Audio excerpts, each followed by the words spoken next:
Hi, I'm Danielle Oberosler, and this is UnOrdinary Made Ordinary, where we discuss the extraordinary experiences of everyday people. If after this interview you'd like to continue the conversation, feel free to join our private Facebook group. Today, I'm speaking with Andy Porter. He is a psychic surgeon who works out of the UK, and I'm super excited to talk to you. I was really looking forward to this, and I even purchased your book and started reading it.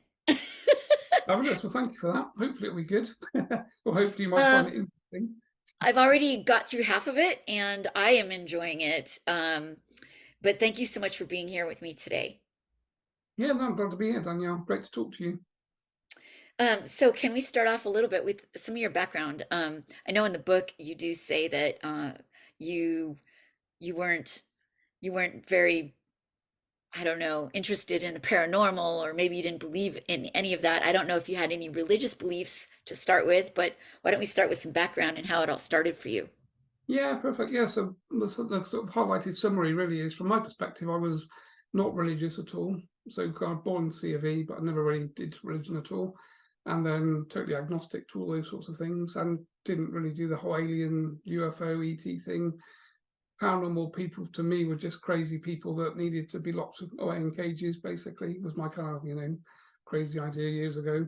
So for me, I considered myself to be quite normal at the time, and worked in IT, so working for a kind of a mobile telecom provider in the UK. So just a normal job, normal guy, really, a couple of kids, and then went through a bit of a tricky divorce, which sort of seemed to be the catalyst to everything paranormal for me. So I met my now wife Jane, and I think that was the kind of turning on point, that we both weren't paranormal, both weren't into spiritual things, both came completely from different kind of spheres of life, really.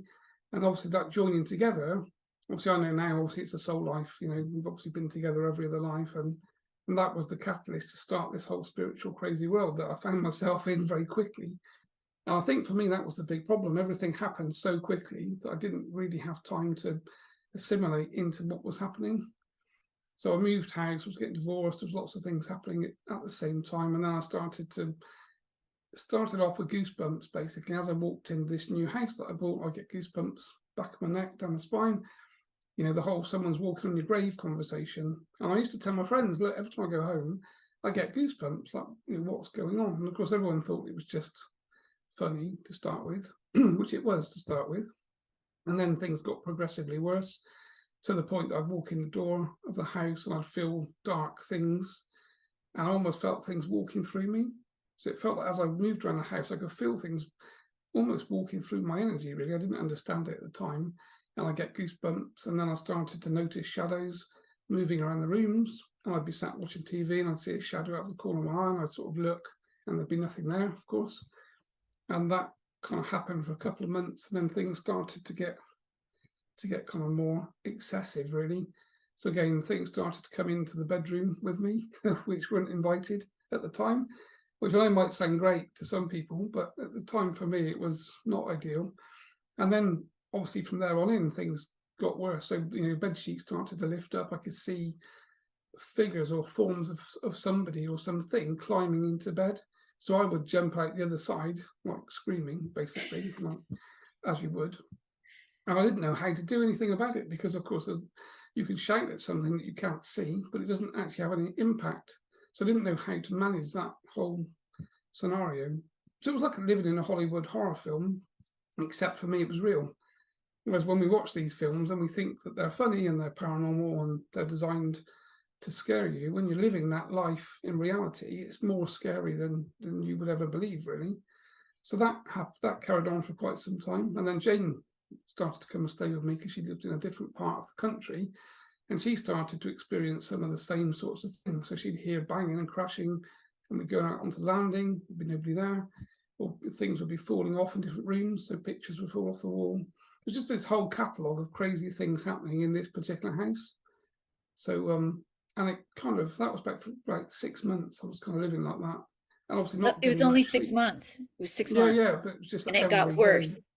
just things just got worse by the day, really. And then I had one particular night I kind of woke up and the heating was on. So this was the UK summertime, and we actually had the sun, believe it or not, which is unusual in the UK because it normally rains all the time. But on this particular day, it was hot. So I woke up about 6, 7 in the morning, and the heating was on flat out in the house. I was sweating, like really, wet with sweat. Bed was wet with sweat. And I walked I couldn't understand it because obviously the heating was turned off at the controller. So I walked to the heating panel and it was off, but the radiators were red hot and there was no way to turn them off, basically. I didn't understand.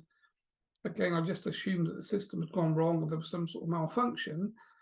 But, when I started to kind of scream and shout at the things that were in the house, then the heating clicked itself back off again. And, so that was one particular night. And then a few nights on, went to bed, woke up about 3 in the morning, and I could see the back of the headboard, the wall.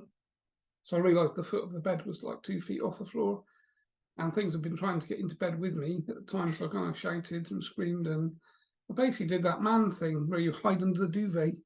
Oh, is that the man way? Yeah, that's what we do. Basically, we pretend that we don't do that, but when the shit hits the fan, that's what we do, is we hide effectively. So I kind of hid for the whole night. So literally, I was awake the whole night because there's all this banging and crashing and shadows, and the bed had obviously crashed to the floor.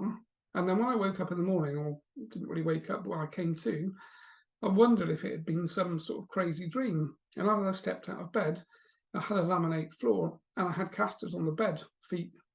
And obviously the bed had moved like 2 foot basically to the right, and they weren't on the casters. And that was the day that I realised something was trying to kill me, basically, or it felt that way. So this is where I was telling you before we started recording that I started reading your book and I felt like we had a lot in common, is because I also bought a haunted house. And it started off funny, little funny things, and then it just got worse and worse. But my stuff lasted like 13 years. Right. Yeah, right. Amazing. Yeah. So was that the same journey for you then, Danielle? Was it just, did you kind of think that it was a problem for you at the time, or did you actually know that there was a problem with the property and you did kind of incorporated yourself into the structure of what was going on? Yeah, I thought it was the house, Well, it was the house, but it was also me. You know what I mean? Like Yeah. you leak energy to the stuff, it gets stronger, and next thing you know, it's lifting your bed. Yeah. Yeah. And the other really weird thing I had as well, because again, it was a new house that had two toilets basically. So I had an upstairs toilet, downstairs toilet. And the downstairs toilet I never used because I was living on my own at the time, so I didn't ever need to use the downstairs. So the door stayed shut all the time in the downstairs toilet. And then once a week, I'd open the door and basically just with a view to a quick sort of clean round, and there'd be no water in the toilet bowl at all, like totally gone. And then the same thing started to happen upstairs. Every time I went to the toilet, both toilets had no water in the bottom of the bowl, which was totally, I couldn't understand how that could happen. So I thought, it's not that hot, it's not, I've never seen a toilet with no water in the bottom, basically. So obviously, in some way, whatever was in the house was using the water to do something. I never really found out why or how that happened, but it's never happened ever since, basically, and it was happening every day. So I'd obviously pull the flush, and then the toilets would fill with water. It's a U-bend, so it can't go anywhere. And to my knowledge, there was no one else using the house apart from me, because it was my house with only me in. So, I thought initially whether I had friends that were playing tricks that had a key cut and, were kind of going into the house and basically siphoning the water from the toilets, because I thought it was quite a funny joke to start with, until I realised that wasn't really the case, and therefore there was some spiritual paranormal thing going on with this house.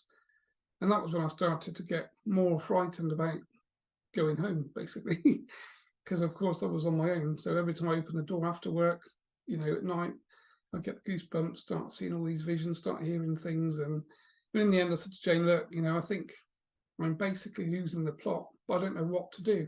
Because if I go and see the GP, medical doctor, it's off to the white room with the kind of nice foam walls for quite a time, probably. And if I go and see a religious scholar, church or something, there's nothing they can do to sort the house out, because obviously it's my house. So I was totally lost as to what you do in these situations, which is part of the reason I kind of wrote the book, actually, was Yes.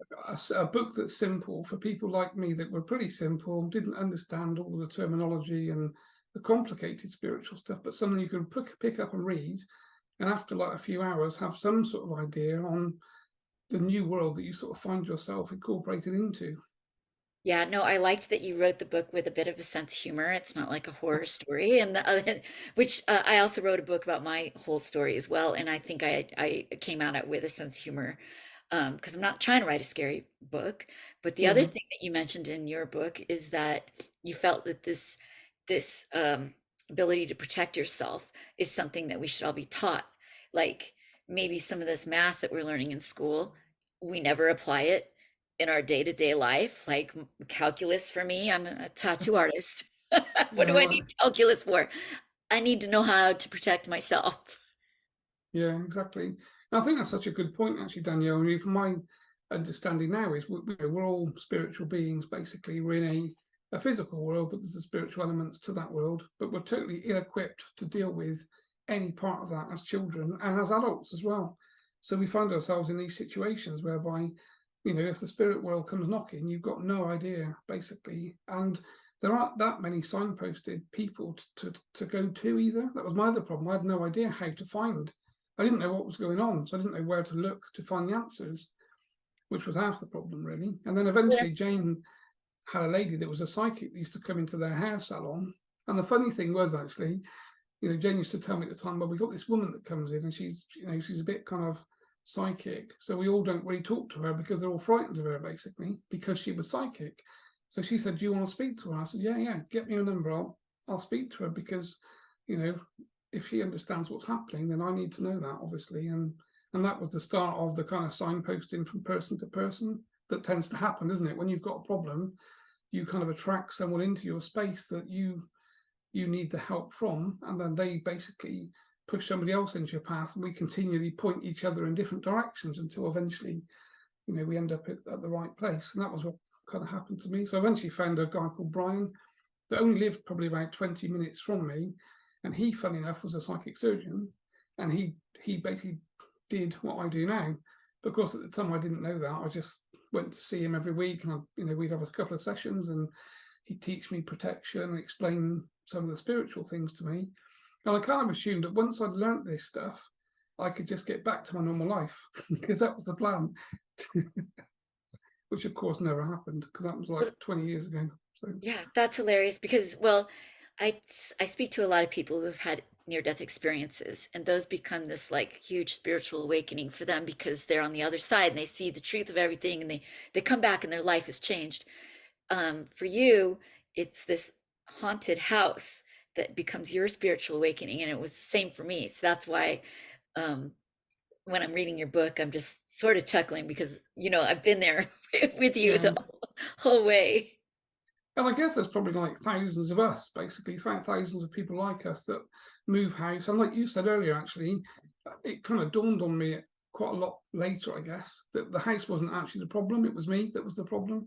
I was attracting the experience. So, I sold the house. Actually, we only lived there for about 6 months. I'm in the So house right now.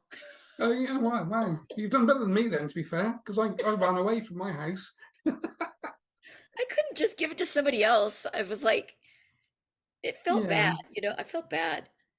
yeah, I didn't feel bad. I thought I'd just sell it, basically. So, and that, of course, that was on the advice of the psychic lady. Said, because you're now being turned on spiritually and obviously becoming psychic, that particular house is on a ley line, because I took the dowsing rods and walked around the house once I understood what to do.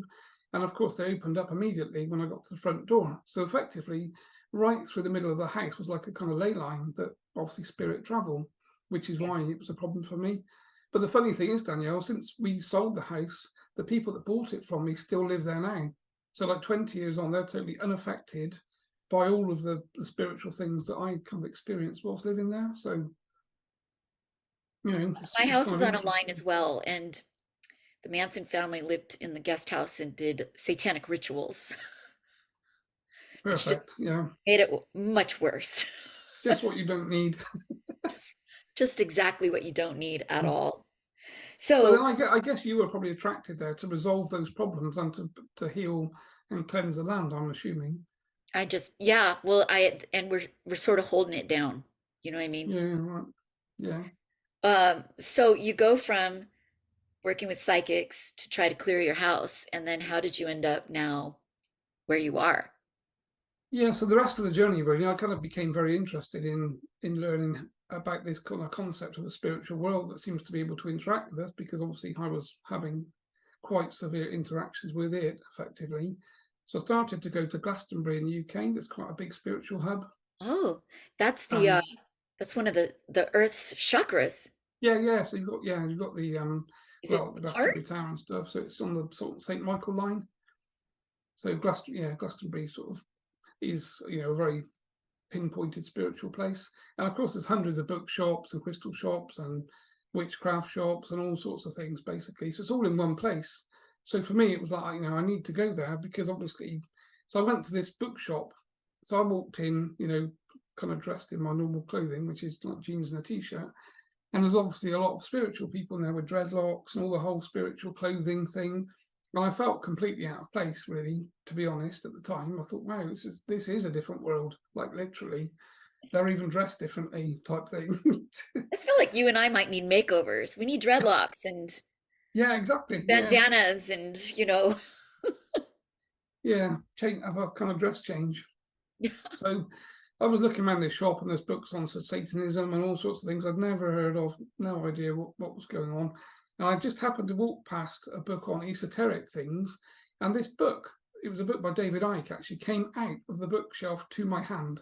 Literally just came straight out into my hand. Yeah, like, and I just looked at it. I thought, never heard of David Icke, no idea. I think it was Children of the Matrix or something like that. But it was one of the first books that he wrote, I think. So I just looked at this book and I said to Jane, because Jane was with me, and I said, this book's just literally come out of the bookshelf. And of course, she's laughing because she thought I was joking. I said, it really did. It literally came forward into my hand. So I didn't know what was in it at all, obviously, and just basically thought, okay, this was the answer that I came for then. So I went, obviously paid for it, and then, became quite engrossed in the whole David Icke thing. And some of it sounded completely crazy, really, like the royals being lizards and all this stuff. I was is not really for me. But I thought, obviously some of the content is for me. That's why I need to read it. So so I read that book and then went back a few weeks later and bought some more books and ended up with like a huge kind of reading list of things. And at that point, I think a lot of it was remembering probably who I am, because I started to kind of assimilate the information quite fast. And then I wanted to kind of put my hands on people and do healing, which I've no idea what to do or how to do it.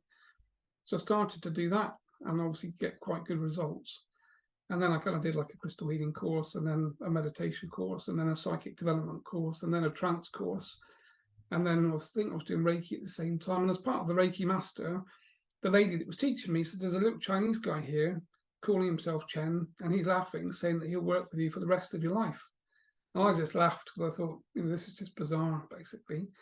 Because I couldn't see anybody, I couldn't hear anybody. It was just her telling me that this was the case. And that was as far as that went for quite a few years, probably, before I ended up doing this trance course. And then this small Chinese guy started to manifest in my mind in all my meditations. And I could hear him talking to me, which was disconcerting to start with, obviously. And then we got to the point that obviously I realized it was a spirit guide, and it was Chen, the guy that the lady said it was going to be from the Reiki days. And he said, you need to learn to trance-channel me because I'm going to be performing psychic surgery with you. And again, I just thought it was bizarre because I thought, well, that's what Brian did. Brian was like, he'd been doing it for a long time, years and years, this psychic surgery stuff, which I didn't even know what it was. I just thought, well, that can't be my path because I'm new to this. It's all happening, in a couple of years for me, really. Yeah, and it's So I like was, you work in IT, you didn't have a medical background. You know what I mean? nothing at all. And IT, of course, is black and white. It's binary, isn't it? It's a binary job.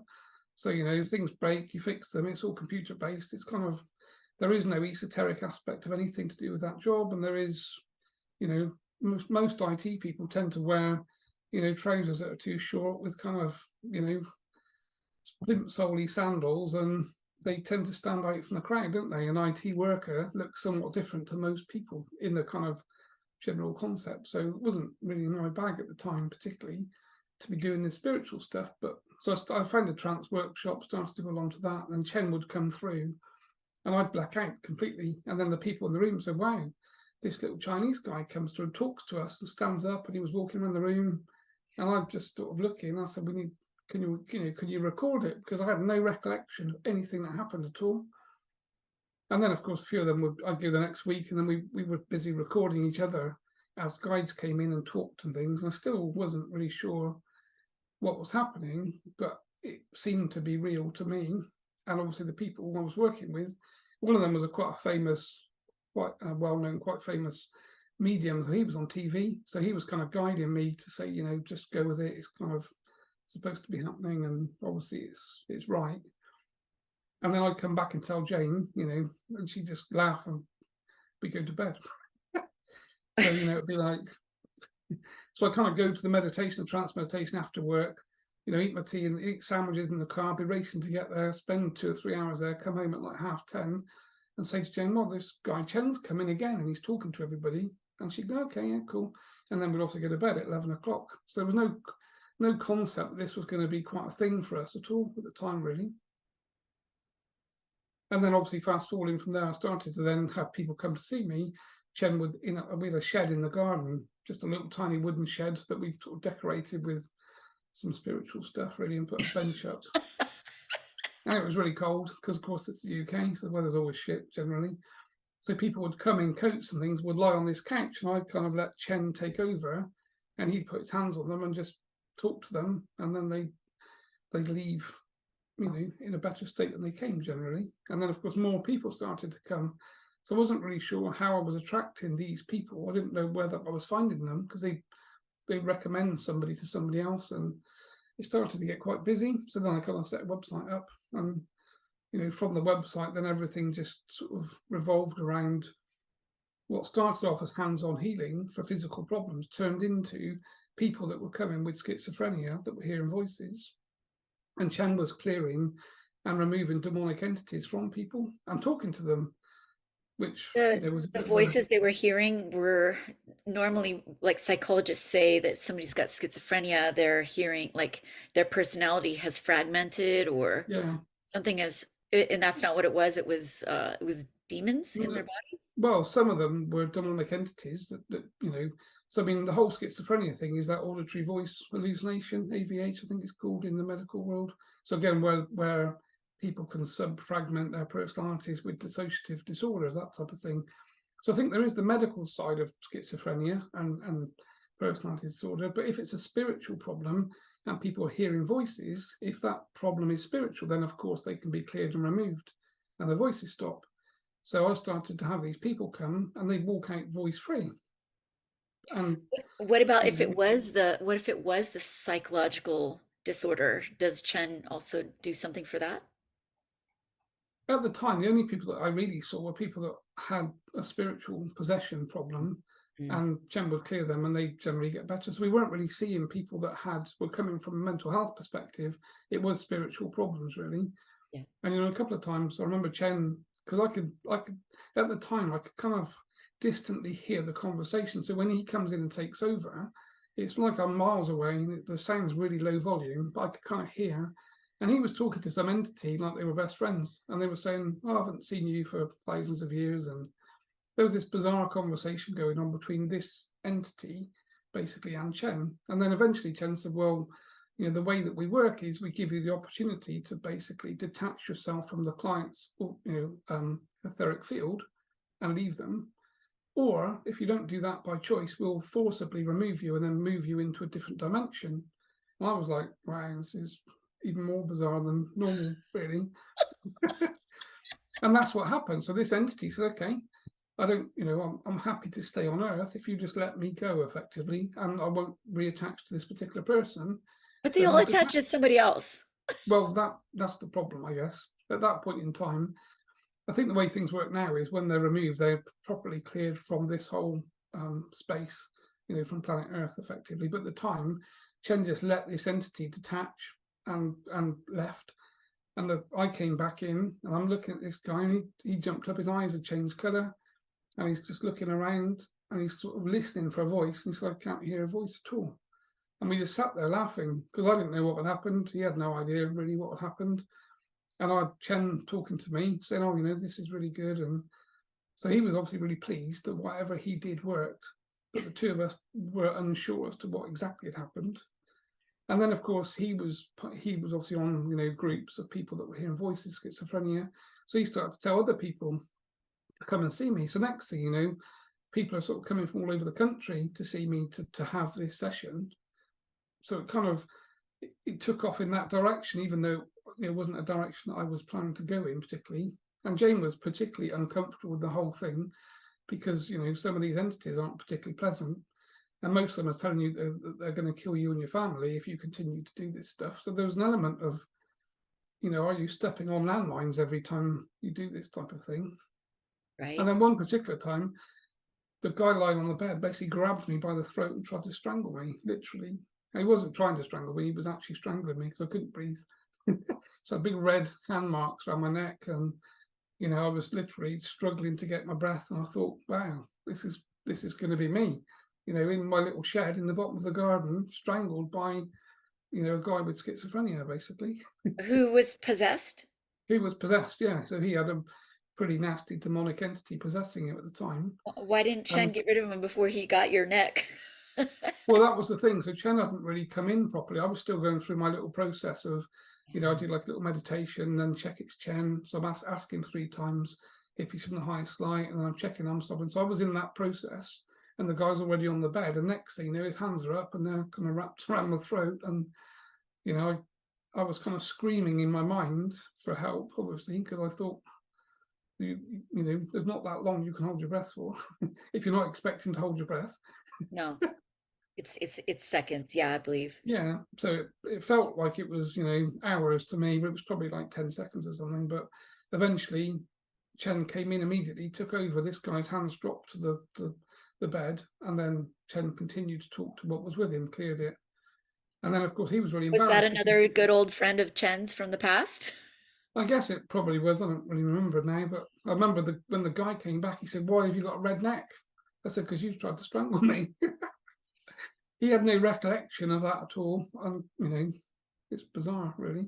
So whatever was possessing him that took over had full control over his consciousness, and this is what made me really interested in this whole schizophrenic area, because I thought, how many people have killed people, but in possession? So how many people have been possessed that have either shot someone, killed them? So the actual person didn't do it, but of course they'd be behind bars or in jail for a kind of, you know, a murder they didn't commit themselves because another entity took over and did that. Well, I think there was that one trial where the guy claimed innocence because of possession. I don't know how it worked out for him, the defense.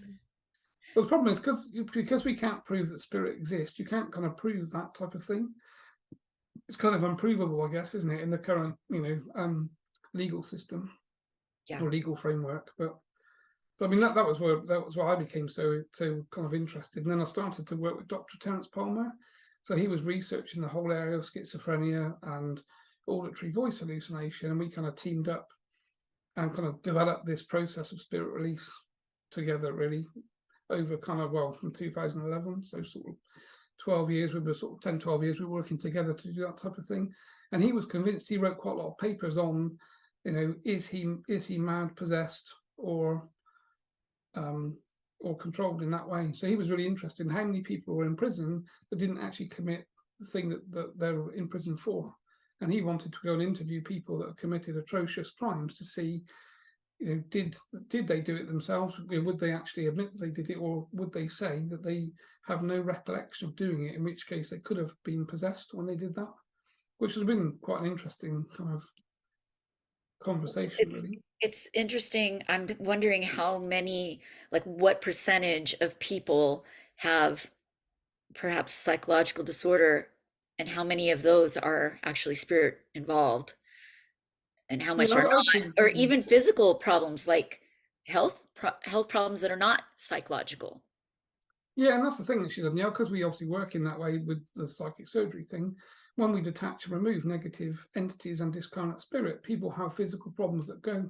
So I had one lady that came to see me that is quite, I always remember it quite fondly, really, because she was quite an elderly lady. And she'd said for like throughout her whole life, she'd been unable to feel the lower part of her body. So she could walk fine, she could use her feet, she could do everything, but she had no feeling from the waist down, which obviously had been, and she'd been to see all of the psychiatrists, psychologists, she'd had scans, everything that she could possibly have, she tried. And her daughter had said, well, why don't you start to look at some spiritual things? So as a last resort, which psychic surgery tends to be generally, so people that come Right. to see you is normally last resort, she came to see me. So she hopped up on the bed and literally Chen basically put his hands on her, then took her through a past life regression, which was the first time that I'd ever heard of it or seen it happen, because I had no idea what a past life regression was at all. But he took her into a past life where she was explaining herself being in this kind of opening and sat on the back of a horse and cart. So her legs were dangling off the back of the cart, obviously, and the horse is at the front. And then this big wolf basically jumped out of the undergrowth. So the horse bolted and the cart basically dropped down at the back and cut her in half completely from her waist down. And that's how she died in that past life. And literally, as soon as she came back, when I came back after Chen took over, she could feel all the bottom part of her body. And she jumped off the thing, so I can't believe it. I could feel my legs, and she was touching herself. And she said, I can't believe it. It's my whole life I've been trying to find out why I couldn't feel, this part of me, because obviously all her nerves were working and the psychological part was working. But it was obviously because of that emotional trauma in that past life, she'd obviously carried that through into this life. So that physical problem was a spiritual problem. It wasn't a physical problem with her current physical body. And I kind of looked at that and thought, wow, that's, for me, that was kind of quite a game-changing moment, because it kind of highlighted that how many people have got, physical problems, but with a spiritual source as opposed to a physical source. And I'm sure doctors throughout her life never could pinpoint what was wrong, right? Well, she'd done every scan that you could possibly have and she'd seen psychiatrists, doctors, all specialists, brain specialists, spine specialists, any type of specialist that could look. She tried basically, and no one was able to tell her why she couldn't feel it. And of course, most people thought that she had a psychological problem, because all of the scans showed that the actual physical anatomy of the body looked like it worked fine, but she was adamant that she couldn't feel anything. So it's quite a difficult area, I guess, if you're telling the medical profession that you can't feel something or you can feel something, and when they scan you, they don't think that observation is correct. Then it puts you in a difficult place, doesn't it? It does. It's just it's kind of heartbreaking that she had to wait so long in her life and live with that sort of discomfort before she got help. Yeah, and for me, I mean, it shows you the power of kind of past life regression, really. That again, how many people are carrying kind of problems from past lives in this current life that they don't understand and can't connect the two things together because they wouldn't know about it. So in your book, you describe the energy bodies. There's the physical body, and then there's it's like the 1 inch off the physical body, the etheric body, and that's a lot of times where you are finding things that need to be removed from that person to make them better. Yeah, so the way this was the whole concept of psychic surgery. So when Chen eventually explained it to me, I said to him, look, I researched psychic surgery, could see that there are people around the world that use scalpels to cut people open. And I said, Chen, we can't do that in the UK because, again, I'd end up in a very small box really quickly. So that's not an option. And he said, no, this will be the modern version of psychic surgery, whereby we work on the etheric field. So he sort of explained that all of the diseases and problems that we manifest start off in the etheric, and then they kind of work their way through to the physical. So he said, if we start to work on the etheric field and clear blockages, attachments, all those things from the etheric, then the physical obviously, gets the problem resolution after 4 or 5 days when the vibration comes through. So that was what we sort of started to do. So when I put my hands on people physically, they would actually feel things moving around inside them. And of course, my hands are on the top, and I'd think, well, I can't feel anything other than the top of the stomach or whatever, but they'd actually feel pulling and tugging and odd sensations inside as they were basically doing effectively spiritual operations on the etheric field. How does was Chen a medical person when he was incarnate? Well, that's the funny thing, Danielle, really. So Chen's kind of presentation to me is all he'll basically give away is that he was, a kind of a rice farmer in the 1600s in China, basically. So he sort of maintains the fact that that was his last life physically, with a wife and 2 children, and he just died quite early. So there's no concept of him being anything at all, which, you know, I mean, I didn't really question him too much in the early days because I wasn't really thinking that way. But obviously now it's pretty obvious to me that, you know, the personality that I connect with and talk to probably isn't, you know, a rice farmer from the 1600s, or he might have had a life then, but clearly the things that he's doing now and the team that he's built in spirit, working in the way that we do, isn't aligned with the things that you would expect a rice farmer to be able to do, basically. So on the other side of the coin, he's also said to me that he'll never tell me who that energy really is, because he doesn't want that information being kind of understood, I guess, from our perspective. So So the like rice farmer might have been just one fragment of his yeah, many incarnations. yeah. So he obviously did have a life as a person called Chen that was a rice farmer in the 1600s. But obviously, rice farmers don't remove demonic entities from people generally. So it kind of points to the fact that Who that's are we just, to say what rice farmers do yeah, and don't exactly. do? Well, maybe they do. Maybe that's what they're good at doing, as it would happen.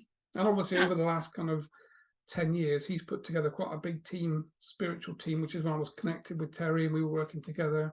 So we worked on like over 1,000 cases basically together of people that had every sort of problem that you could probably name. And Terry was documenting the results from that effectively. And at the same time, obviously, Chen was busy building this spiritual team of entities, most of which are non-human, that basically align with the things that we do, and obviously, you know, perform that type of clearing.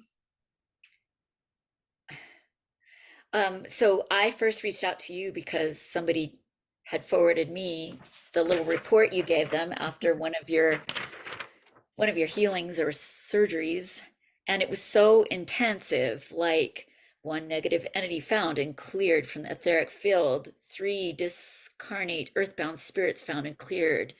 I mean, that's what 4 things found just in her etheric field. Yeah, and there's a whole lot of other things that go with A that. So this is curse, yes. Negative chords, like it's so much soul fragmentation. Now that's interesting because that sounds like a computer, like defragging a hard drive. yeah, it's true actually. The same concept of, because again, most of these things, when I started to work with Terry and Chen, we first of all were working with clients. Obviously, we knew some of these clients had, you know, AVH, auditory voice hallucination, schizophrenia. So we were only ever looking for entities that were connected. And when Chen would identify an entity connected, we'd ask Chen to clear and remove it with his team, and that's what they would do. So that was all we did to start with.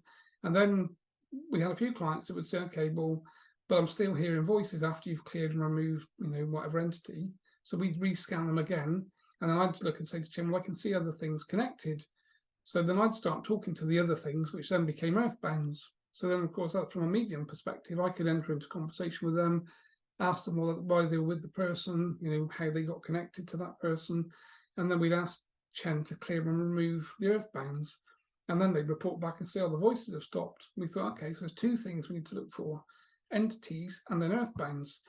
And then obviously, as we kind of worked through things, we started to find people had like interdimensional parasites connected.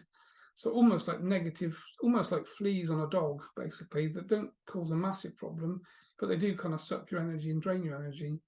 So we started to clear those. And then Chen one day said, oh, it's really weird. This person has this big stream of negative energy hitting their etheric field that's completely draining them. And we were like, okay, well, what would that be? So, you know, we didn't really have an answer. And then Chen came back a few days later and said, that's a curse, basically, or the way that we understand it is a curse. So, you know, a negative stream of energy sent with occult intent negatively. Well, and it could be probably even not just somebody cast a spell. They could just wish ill will Yeah. on you or something as simple as that, right? Well, that's what we kind of realized. We realized that, again, what we started to see were, you know, people that would actually use voodoo or witchcraft and things, people would have a very strong stream of negative energy hitting their etheric field, but other people just had lots of tiny ones, which is coming down to when you think badly of somebody, you obviously send them a blast of energy that is negative. So we started to count curses. And then we started to realize there were cords connected that were negative between people, especially partners. So people that have been in relationships that ended unharmoniously, there's obviously a lot of negativity that goes on at the end of a relationship, and things that are said, and ill will again, really. So we kind of saw those as cords. So we started to build up this whole list of things, which just seemed to get longer and longer. Which, Yeah, your list is really long, but it's really cool because I happen to know how much she paid for this. It yeah, wasn't right. that Okay. much. Yeah, so I mean, we normally, I mean, this was again was part of the thing, really. We wanted to, because obviously I had a quite well-paid job in IT, so this to me was a hobby. Therefore, it wasn't a, at the time I do it full time now, but at the time it wasn't that way around. So we were only ever like charging sort of £45 UK pounds, which is like $50 odd, I think, or something, for a clearing, because most of the people we needed to see it were people that had no money because they had no job, because they were hearing voices. So Chen said to me, we need to make sure that the pricing structure, although we can change it, always has to be accessible to the neediest people. But they do need to pay, because there has to be that energy exchange. And because I said to him at one point, let's just do it for free, and he said, no, free How are won't you be supposed to valued. how are you supposed to pay your bills? Yeah, exactly. And his opinion was anything that you give away, there's no value to, basically, because you're actually saying it has no value. So Oh my God, my dad had said that to me when I was very young. And it has to do like because I'm an artist, and a lot of artists have a hard time putting a price to what they're doing. But he yeah, would say stuff like, "Well, if you don't value it, then nobody else will value it." yeah, perfect. Yeah, and of course it's It- true, isn't it? Because everything is energy. So if you have a block of energy that is your time, and you basically give it away for nothing, so someone doesn't give you something back, then there isn't an equal trade, is there? So money is just a form of energy that we use to kind of transfer between people. So Chen's opinion was keep the prices really accessible, but there has to be a price, for the service, effectively. Which I know, because a lot of spiritual people used to say to me, really, your gift is free, so why don't you give it freely to other people? And when I started to do this, I used to think, that's quite a good point. And then I started thinking, yeah, but my time's not free, because if I spend all day in the shed at the end of the garden, I'm not spending time with Jane or my children, or doing hobbies that I might want to do. So if I see 5 or 6 people on a weekend on a day, then that's my whole day disappeared for nothing. There's no value to it again. So it comes back to this concept of things have to have a value energetically as well as physically, really. Yeah, there is. I've had a couple of discussions with some of the various people I've talked to about this very subject, and I agree with you. I agree with Chen. That's So good. the He'll be book, pleased. yeah, the book I'm saying you guys, you and Chen wrote, is Chen's Spiritual and Psychic Teachings, correct?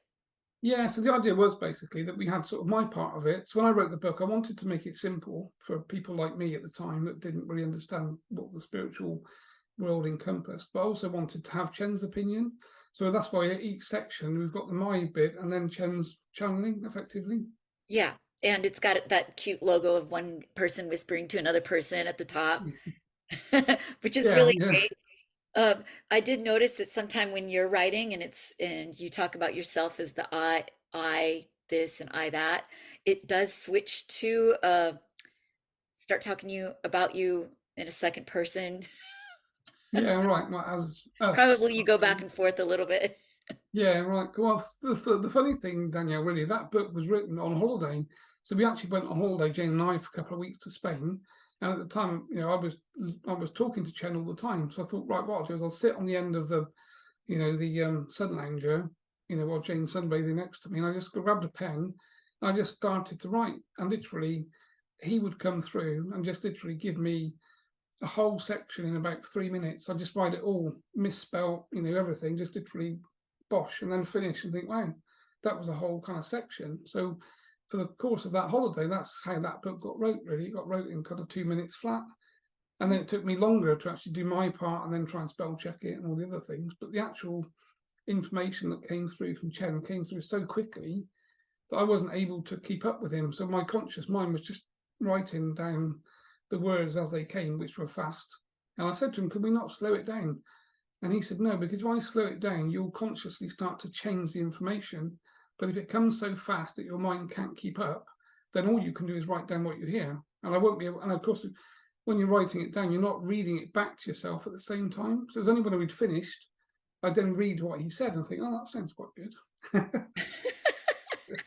Well, and I know you had said before we started recording that you were starting to watch the Mary Rodwell um, interview, and she does talk about that. She talks about how when spirit comes through and you're using your right brain, you're not thinking, you're just, and you're not making anything up.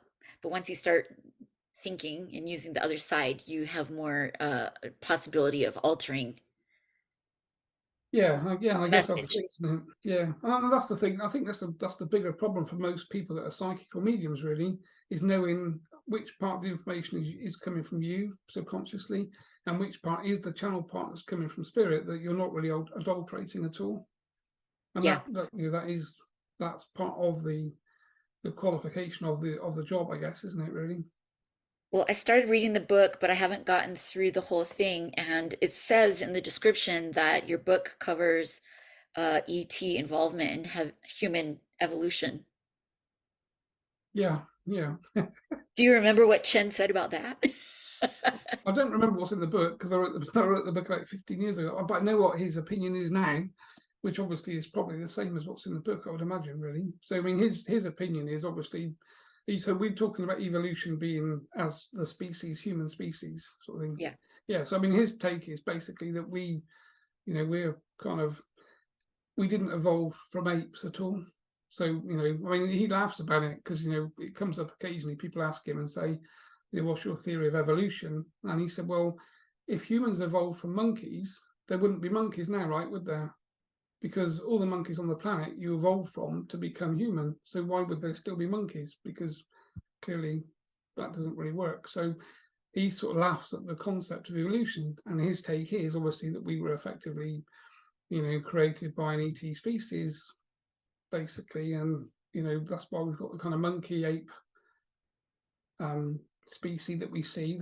And then, of course, we've got the bipedal human that pops out, and there's this big gap in terms of the kind of the archaeology aspect of that. So there is no bones and structure that shows this change that's supposed to have happened in evolution. So he Right. says They at that call it the point, missing link. I mean, the they call missing it link, that. yeah. So his take is they'll never find it because it doesn't exist, because effectively, these kind of like ape-like characters were obviously genetically spliced and changed into human form for these ETs that arrived basically to kind of terraform the planet in the way that they wanted us to be, which is why the kind of genetic stranding is, you've got this big DNA stranding that half of which isn't used, and it's Junk. obviously why we're Yeah. The telepathic. junk. Yeah, junk. Yeah, exactly. Yeah, which isn't obviously junk. It's just switched off or being switched on now with the whole sort of solar flares and sun thing happening. So his take is that that's kind of who we are basically. And then of course that kind of falls into the concept of the kind of fallen angel concept and that kind of thing, and kings and queens that have kind of been left in place by these ET species to run the planet whilst they kind of caretake it effectively. So that's his sort of summary, which again is what you kind of see, I guess, because when he told me that, at the time I laughed really loudly because I thought, no, I was still of the world of the kind of the evolution story that we all get taught at school. So I was still in the mindset that that had to be right. And then when I started to dig into it, look at it, and started to look at some of the Egyptian hieroglyphs and the pyramids and things, and you see these different type of entities, and everywhere talks about different entities, and you start to realize that the whole religious thing doesn't really work properly when you start to pull it apart, because it kind of falls apart on its own. And then obviously that started to align with Chen's world, which I thought, okay, that's kind of where we are then, probably. Well, when you said the kings and queens were left behind to babysit and whatnot, so are you talking about the Egyptian, Yeah, the so yeah, like the pharaohs, those sort of things, really. Yeah, that sort of line. But I mean, obviously now our kind of royal families are the same, aren't they? They were always, or they've always kind of ruled over the population, haven't they, to a certain degree? And the concept, I mean, that was when I read David Icke's book, and he was talking about the concept that the royal families were actually lizards. And I thought, I wonder what he drinks every night, because that was a long way away from my understanding of what was probably going on.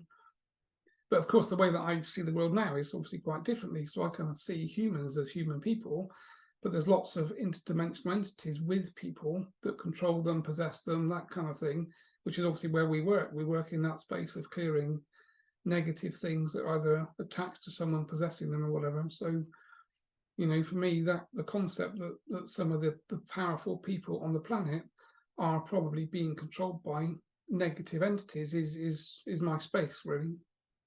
Okay, so they're not actually lizards, they just might be controlled. Yeah, so I believe, you know, if you cut them, they're going to bleed. You know, not blue blood, but red blood, like we do. But what I think is there's probably an entity that can come into their etheric field and basically control them, put thoughts in their mind. You know, there's the same things that we see on a daily basis with people that have schizophrenia and those types of things. So, you know, my opinion would be that some of those people probably have, and obviously Satanists, people that are doing satanic practice, are allowing their, you know, their physical body to be possessed by negative entities that do bad things generally.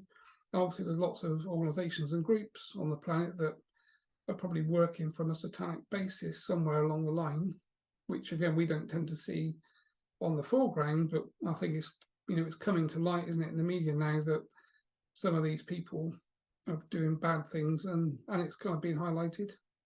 Yeah. Um, your book's description also says that it covers the alien agenda. Yeah, right. Okay, so yeah, so like the, so again, I think I can't remember what I've actually written, but Chen's opinion of the alien agenda is that there is an agenda of extraterrestrials that are here, that have been here before us. So it's kind of their planet rather than ours, although we kind of see it, that we populate it and run it. But you know, behind the scenes, they're obviously in control. And Chen's always been kind of pointing me at the fact that they're trying to terraform the planet for them to kind of come back, really. So, you know, that's the whole conspiracy conversation around chemtrails and all that kind of stuff, I guess, if you're Um, into that. so what does that mean? The agenda is that they're trying to take the planet back and like we're kind of a cockroach to Yeah, cover. basically, I think I think that's quite a good summary. I think basically, for whatever reason, I think probably due to the atmosphere or something, or the vibration or the density of vibration, they can't be here physically, particularly, but they obviously can be here etherically, and they can sort of move in and out of people. So I've had loads of, you know, cases of things coming into my room at night, talking to me, and pretty negative things. So I kind of know that there are energies that can basically come into the space that you're in, and they can interact with you in that way. And I've had physical interactions with some of these negative things that you can't see, but they're there. So I kind of know that's happening behind the scenes. But Chen's opinion is that they're trying to change the format or terraform this planet so that they can start to manifest in a different way. Are they positive in Chen's opinion or no? So I think from Chen's opinion, there's obviously positive and negative entities, obviously, but it's the negative agenda here that's trying to take over. And this sort of is where we see the negative agenda running some of these big organizations and trying to do quite nefarious things from a planetary perspective. But of course, on the other side of the coin, there's a lot of positive entities working on the planet here as well to work against them. So effectively, the way that we see things, or I see things now, is that there is this spiritual war going on that most of us don't kind of realize at all. Because I've one heard, of the, you know, but I when the feel like Palestinian, we're the kid in the middle of the divorce yeah, basically that's, yeah, I think that's a really good explanation. being used. Because I was talking to him about, we were talking about the nuclear thing. You know, they keep talking about nuclear war, which obviously is creating fear around the planet. So that's, Right. they're trying to keep the vibration low. And Chen laughed and said there'll never be a nuclear war on the planet because the ETs that are here will stop that happening. And he said it's already happened. He said, you know, the big parties have had their silos turned off basically by ETs in the past. I've So if they heard do that. try and press, the button, all that will happen is, you know, the silo doors won't open and the weaponry will just go off basically. So, you know, he's very clear that that won't happen, even though it's what we're reading about all the time. Yeah, I don't try to read the news. I don't do the news either, but I know that that is the kind of, you know, lots of friends and things talking about, oh, do you think there'll be World War III? It'll be nuclear war. We're all going to die. Just no, I don't think that at all. And my understanding from Chen is that that will never happen.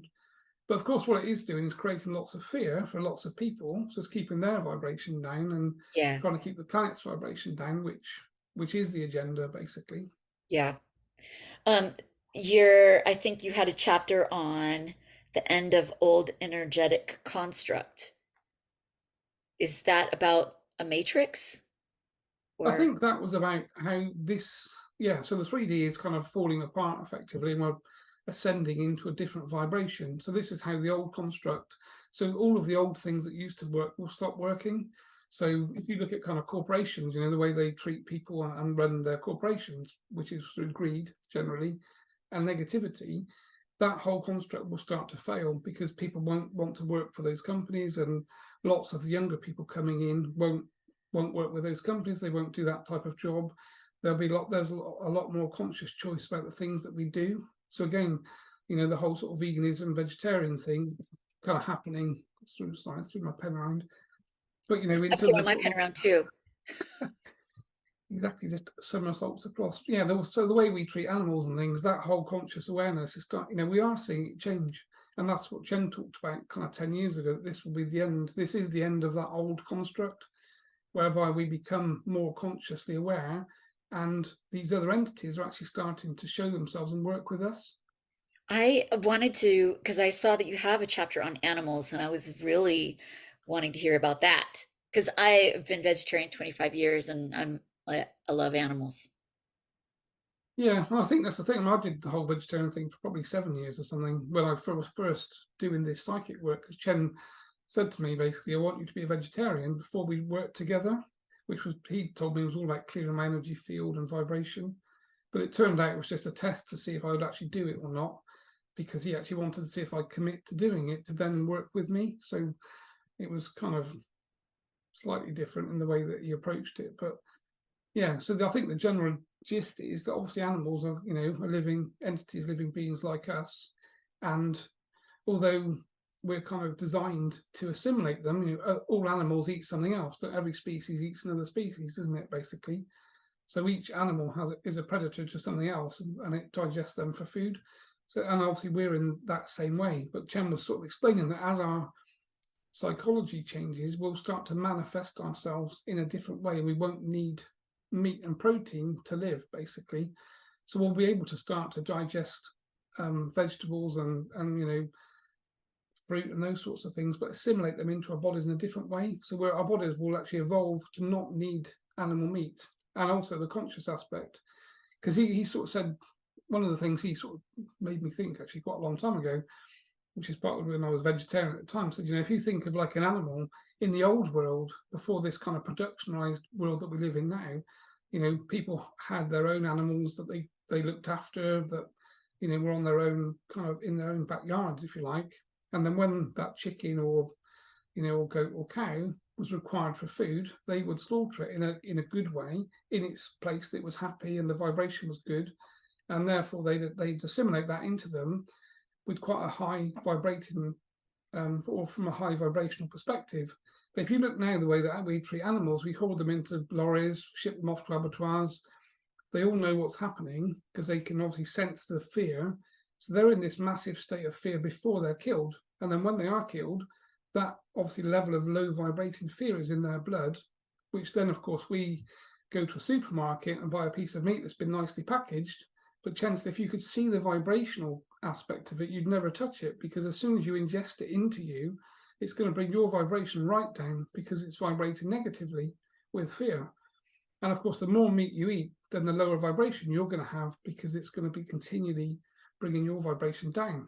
So again, it's this kind of conscious change of how we do things and how we work with things. So his opinion was, if you're going to eat meat, try and buy it from a source that's good, whereby the animals aren't kind of mass slaughtered.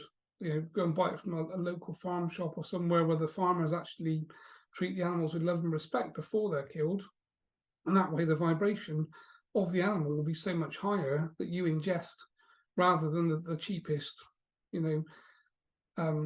worst variety of meat that you can kind of get that's been slaughtered in a totally kind of unsympathetic way. Because effectively, he's sort of saying, as this vibration changes, then obviously the we won't need the physical nutrition as much as we want the vibrational part of it. So the vibrational aspect of what we choose to eat will have a bigger effect on our mentality than the actual protein part that we need to make the physical body live, if you like. And that's that change that he's talking about. Well, I can't wait for that change. Well, I think it's going to happen Personally. now, isn't it? Kind of. Well, I mean, I stopped eating animals because I saw a thing about factory farming, and I'm like, oh, they're not supposed to live like that. That's not how they're supposed to live. And I was like, I'm not being a part of it. I'm not supporting it with my money. Yeah. Um, Another And that's thing, the thing. That's that is the thing, Danielle, isn't it? If everyone starts to think in that way, because of course that's why it's hidden, isn't it? This no one looks at the factory farming documentaries and programs because they're hidden away from everyone because it's so bad. Whereas if people started to see that, if young children saw what happened to chickens, they wouldn't want a chicken for lunch, would they? But they just go into McDonald's and see a chicken wrapped in, some type of coating and think, oh, that's a chicken burger or a chicken nugget or well, something. I But think they're a not lot of actually. people feel like chickens in particular are like, they don't have feelings or they don't, I don't know what they think about it, but I think that chickens are one of the most abused animals on the planet.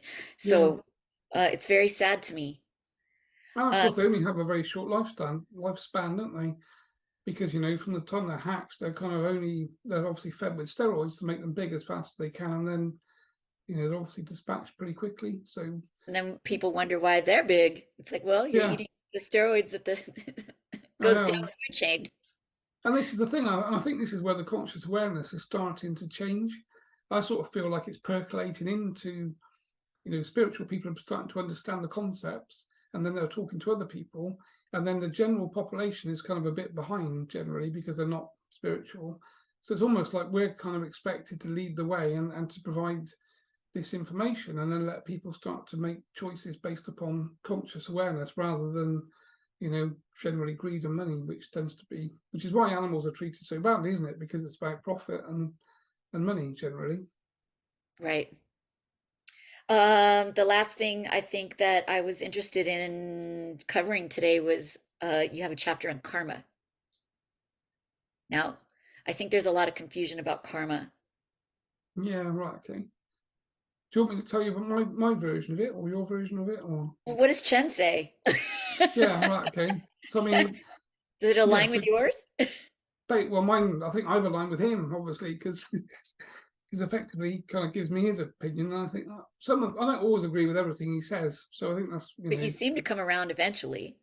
generally I kind of learn, I guess. So we start off disagreeing on things, and then over time I start to reevaluate my position, and of course we're all sort of learning and progressing, aren't we, over time? So the more that time goes by, some of the things that that he talked about, I kind of come aligned to think, okay, I'm kind of go with that now, where I didn't before. So again, a bit like the David Icke conversation with lizards, really. I would have laughed all day at the fact that he thought, someone's wearing a human skin, but inside is a lizard. It's like, I really don't think that's the case. But,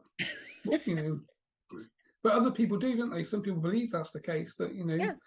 that they are wearing like a kind of a skin that they can take off. And I guess it's only the people that work with them that would know, right? Because, sometimes, sci-fi is real, isn't it? Or our version of that. So the karma thing from Chen's perspective basically is the simple concept of, what you do to someone else, you kind of get back to you. And obviously that revolves around from a past life to past life type thing. So it is kind of about experiences that you're having that you've probably given to other people in this life or past lives, but it's catching up quite fast. So he was explaining, because the dimensional frequencies are moving so much quicker, when I was like 10 years old, if you did something to someone or said something to someone that wasn't very nice, then it would take a long time for that to kind of happen to you. But because everything's so fast now, when you do or say things to other people that are negative, you get the same experience back really quickly, like within days. So the whole thing's moving very fast. Well, that sounds a lot better than having it play out for lifetimes. Yeah, because you can obviously clear it faster because Yeah, everything's that sounds a speeding lot up. better. So, that's his kind of opinion, is that because this dimensional frequency is speeding up drastically, you don't have to wait for lifetimes for things to happen. And, Jane and I have done quite a few past life regressions together and things, and we've seen each other in past lives, or we've been together, then we haven't been together, and we've been in relationships or not been, or treated each other badly, and you start to kind of see some of the traits, that are coming forward, and then we talk about it, and you kind of clear that out. So my take on karma is it's pretty, or Chen's opinion is it's pretty simple, the general concept of. So um, Chen came to you and said, "You're going to do psychic surgery with me." Was this something that you had chosen before you were born or signed up for? Or why do you think Yeah. this is going on? Yeah, so I guess unbeknownst to me in the physical, so unbeknownst to Andy, obviously I had pre-agreed to be that person and to do that in this life at that point, basically. So when Jane and I met, that was obviously the kind of turning on point of make his life as bad as it possibly can be for a few years. I mean, I had quite a difficult time, to the point that I sort of wasn't far off trying to take my own life, really, because things were pretty bad. So that, I laugh about it now and it's very funny, but it was the best kind of learning curve for me because it was so bad. I struggled to kind of come out the other side, but of course that was obviously the test, I guess, is that if I could get to the other side, then I would understand how negative things completely ruin people's lives, and obviously the whole possession entity thing became real because I've experienced it. So it puts you in a really good place to understand it. I think you can't really talk about something from a reasonable perspective unless you've experienced it. So doctors that are telling people that are hearing voices that they're not hearing them have got no idea what they're talking about, in my opinion, because they're not hearing voices. But the Right. guy that's hearing a voice knows they're hearing a voice. So it's like everything, isn't it? You have to experience it yourself to be able to talk about it. So that journey for me, that was pretty difficult for a few years, was the best learning curve, just that it was quite frantic and rather aggressive. So I'll put the link to your website. It's andy-porter.co.uk. We're going to put that in the video description in case anyone wants to look you up and book in an extensive extensive amount of work that you might do to them, which is really cool. Um, but I'd like to leave you with an opportunity to say a final message from your heart or Yeah, from perfect. I Ken's think heart. from my perspective, is well, Chen's actually mentioned it before. So his thing, or his sort of opinion is just laugh, like literally just laugh. So even when you're on the worst days you're having, the darkest days, if you just make yourself laugh, you change your vibration. And when you make yourself laugh, you obviously release hormones that make you feel better. So if you can fake laugh, even though it sounds crazy, it makes you feel better and it changes your vibration. And then you start attracting new things into your life that are more positive. So it's a message that we're quite keen to kind of push out, really, that everybody can do it, and you don't have to convince yourself that you're happy, because you don't have to be happy, but we all can pretend to laugh. So laughter therapy is the best therapy in that way. I love that. I've heard laughter is the best medicine. Yeah, I mean, that is the whole thing, isn't it? We've all got these sayings that parents pass down to us, which we then discard. So it's like they've taken their whole life to learn these things. They give it to you, and then you discard it and think, "Oh, yeah, okay." I think you've said two or three now, haven't you? My dad said this to me. My dad said that to me. Yeah, yeah. And of course, at the time, we don't take it on board. We discard it generally because it's not from us. But you think this is coming from someone that's lived longer life than us in this lifetime and has more wisdom, but we don't take on board their learnings and their teachings and things, which is a shame, really. Yeah, no, I love that. Thank you so much for taking the time to talk to me today, and I really appreciate that. No, it's been fun. I've enjoyed it. And the time's flown by, isn't it, actually? I Which it know. always does. I think I when you know. start talking, especially about a subject that you're very passionate about, the timeline just kind of disappears, really. I know. I love it. Well, thanks to anyone who watched today. I hope you enjoyed this. If you do, be sure to subscribe to the channel, hit like, comment. We love to hear from you. And of course, you can find the link to Andy Porter in the video description. And I just want to say to everyone, have a beautiful day.